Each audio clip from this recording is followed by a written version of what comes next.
जय जोहार। आप मन सुनत हो अंजोर छत्तीसगढ़ी समाचार और मैं हूँ जयंत साहू। आज भारत के आज़ादी के 75वां वर्षगांठ अमृत महोत्सव के रूप में देश भर में मनाया जावत है। यही सिलसिला में राजधानी रायपुर में प्रदेश के मुखिया माननीय दाऊ भूपेश बघेल जी ध्वजारोहण करके प्रदेश के जनता ला शुभकामना और बधाई दीस। मुख्यमंत्री छत्तीसगढ़ प्रशासनिक विकेंद्रीकरण के सिलसिला ला और आगू बढ़ावत छत्तीसगढ़ राज्य में जिला के पुनर्गठन करत 4 नवा जिला मानपुर मोहला, शक्ति, सारंगढ़, बिलईगढ़ और मनेन्द्रगढ़ ला जिला बनाए के घोषणा करीन। उमन राज्य में 18 नवा तहसील के घोषणा भी करीन।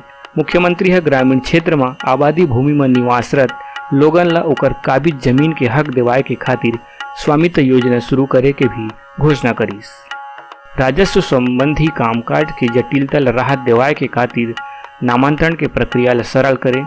सबो जिला मुख्यालय और नगर निगम में महिला मन के खातिर मिनी माता के नाम में एक उद्यान विकसित करे और प्रदेश के महाविद्यालय में प्रवेश के खातिर आयु सीमा के बंधन ला खत्म करे के घोषणा करीस। मुख्यमंत्री किहिन की प्रदेश के जनता ला रियायती दर में दवा उपलब्ध कराए के खातिर नगर निगम क्षेत्र में लागू मुख्यमंत्री सस्ता दवा योजना अब धनवंतरी योजना के नाम ले जाने जाही। ओमन बिजली कंपनी में आने पद में 2500 से ज्यादा कर्मी मन की भर्ती और डायल 112 के सेवा के उपयोगिता ला देखत एक विस्तार पूरा प्रदेश में करे जाए के घोषणा करे के संगे संग राज्य के ग्रामीण क्षेत्र में आबादी भूमि में काबिज लोगन ला हक दिवाए के खातिर राज्य में स्वामित्व योजना शुरू करे के बड़का घोषणा करीन हवय। आज के समाचार यही में सिरावत है। अवैया दिन अवैया बेरा फिर भेंट होही, तब तक बर जय जोहार।